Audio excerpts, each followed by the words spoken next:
इमरान खान को ईद से पहले भी और ईद के मौके पर भी बहुत बड़ी ऑफ़र की गई है, बहुत बड़ी। और ये ऑफ़र है हुकूमत की। एक बार नहीं कई बार इमरान खान को इस बात की ऑफ़र की गई है कि आप वज़ारत उज़्मा लें, हुकूमत पकड़ें और चुप करके हमारे साथ आ जाएं, मिल जाएं और हम हुकूमत करते हैं। और थोड़ी बहुत जो सीटों का बंदोबस्त करना है वो हम कर लेंगे, लेकिन आप पहले हुकूमत करने के लिए, हमारे साथ हुकूमत बनाने के लिए हमारे साथ एक डील करके, मुकम्मल करके और वज़ारत उज़्मा के लिए तैयार हो जाए। इमरान खान को ये ऑफ़र ईद से पहले भी और अब ख़ास तौर पर ईद पर, बड़ी ईद पर ये बड़ी ऑफ़र की गई है। ये क्यों की गई है? पहले तो इसकी बैकग्राउंड है, उसके कुछ हक़ाइक़ हैं जिसकी वजह से ये सूरत-ए-हाल दरपेश है।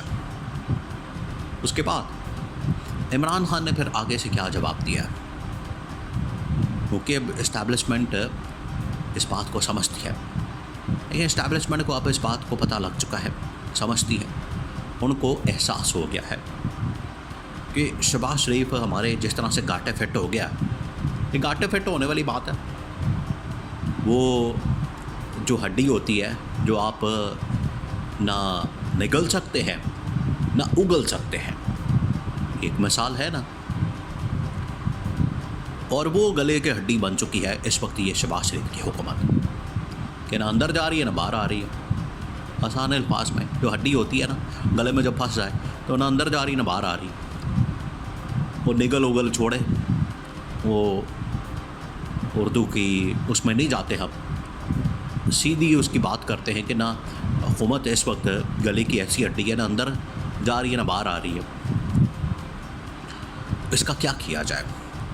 सोच तो इस वक्त बड़ी, तशवीश तो बहुत ज़्यादा है और कंसर्न तो है और जायज़ है, वो नाजायज़ नहीं है, जायज़ है। उसके पीछे जो कंसर्न है, तशवीश है, वो जायज़ है, वो समझ में आती है। वो उसके पीछे क्यों समझ में आता है, उसकी वजह ये है कि ये गए पहले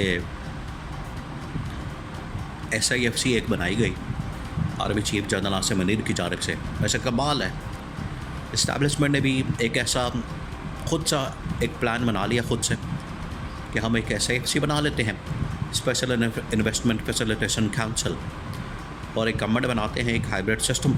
शहबाज शरीफ को डमी लाते हैं, कठपुतला, और पुतली भी नहीं है बल्कि इमरान खान तो इसको कहता है पुतला, कठपुतला, और पुतले हैं, पुतले, कठपुतली भी नहीं, कठपुतला भी नहीं कहता, वो कहता है पुतले हैं, और इमरान खान कहता है ये पुतले हैं। तो ये जो एक पूरा बनाया गया प्लान, एक हाइब्रिड सिस्टम बना के बैठा के तो इसको चलाने का, इसके ऊपर जो है वो जब ज़िक्र किया गया, बात की गई, तो इस्टेब्लिशमेंट ने पूरा प्लान बना दिया और इनको ला के बैठा दिया। अब टोटल 2.5 महीने गुजरे हैं, क्योंकि इसके ऊपर जो है पिछले तकरीबन साल से काम हो रहा है। जब PDM की गवर्नमेंट फारिग हो गई 2023 में, तो 3 महीने में इंतखाबात होने थे, लेकिन 6 महीने लगा दिए। अब 6 महीने के अंदर यही काम हो रहा था SIFC कि हमने इदारों को बेचना है। 100 के करीब इदारे हैं पाकिस्तान के। अब आप अंदाज़ा करें कि ईद के मौके पर आपकी ईद का मज़ा ख़राब करने वाली बात है। 100 इदारे हैं और उनके अंदर कितने लाखों के करीब मुलाजमीन हैं, सब फारिग हो जाने हैं। अब आप इंतज़ार करें, क्योंकि ईद के बाद ये खाता खुलना है जिसके अंदर ये बड़े बड़े इदारे हैं, PIA, LESCO, FESCO, steel mill और बड़े बड़े इदारे, वो सारे फारिग हो जाने हैं, बिक जाने हैं। और कई लाखों मुलाजमीन, कई लाखों ख़ानदान इन लोगों के साथ जो जुड़े हैं सड़कों पर आ जाएंगे, फट्टे पर आ जाएंगे।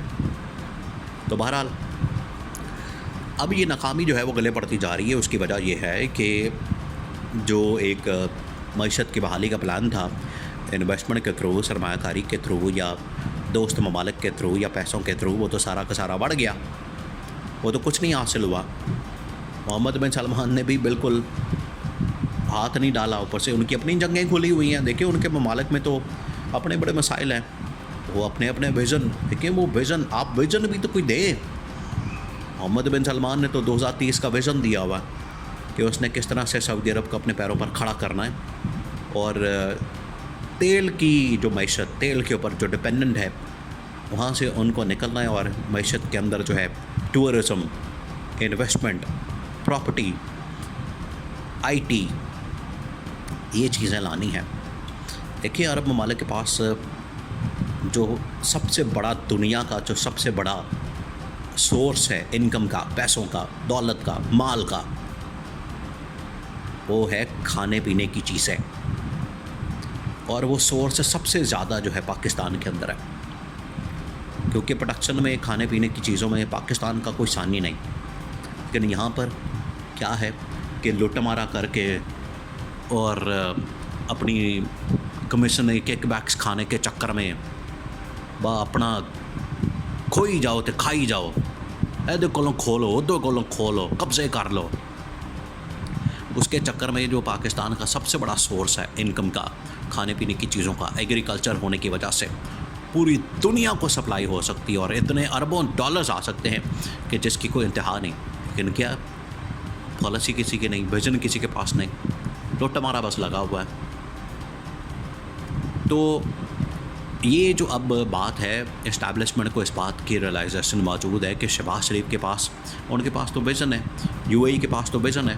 तो शहबाज शरीफ ने हमें क्या किया, ट्रक की बत्ती के पीछे लगाया हुआ है। इसका विज़न ये है, वो ट्रक की बत्ती है, पीछे ला के जाओ, दौड़ ला दो। और दौड़ लगा दी है। मैंने मुआहदा कर लिया चाइना के साथ बहुत बड़ा, तो मुआहदे से क्या निकलता, कुछ भी नहीं। मैंने वो यूएई से, ये शहबाज शरीफ ने आके बताया, मैंने वो यूएई से, वो शेख ज़ायद अल नहयान से कहा है आप 10 अरब डॉलर्स लगाएंगे। 5 अरब डॉलर्स मैंने उसको कहा था, 10 अरब डॉलर्स पे मान गया मेरी वजह से। यस, उन्होंने कहा कि जब आएंगे तो फिर पता चलेगा, अभी तो ऐसे ही बात मान गया। उन्होंने कहा कहने से थोड़ी वो मान जाता है। तो मुआहदे होते हैं, मुआहदों के बाद आगे टीमें आती हैं, इन्वेस्टमेंट का माहौल बनता है, स्टेबिलिटी होती है। आपके माहौल ही नहीं है, यहाँ पर स्टेबिलिटी नहीं है, आपके मास आप जाली हुकूमत है, मैंडेट वाली, इस वजह से कोई नहीं करेगा। तो इस्टेब्लिशमेंट को इस बात का एहसास है कि हमें इस हुकूमत को घर भेजने के लिए इमरान खान को ऑफ़र करनी है। वज़ारत उस्मा की अब इमरान खान कहता है मुझे पूरा मैंडेट चाहिए, मैं हुकूमत में आने को तैयार हूँ। हुकूमत आपने नहीं मुझे देनी, मुझे आवाम ने दी हुई है। आप कौन होते हैं मुझे ऑफ़र करने वाले? इमरान खान की अप्रोच देखें, कहाँ जाके इमरान खान बात करता है।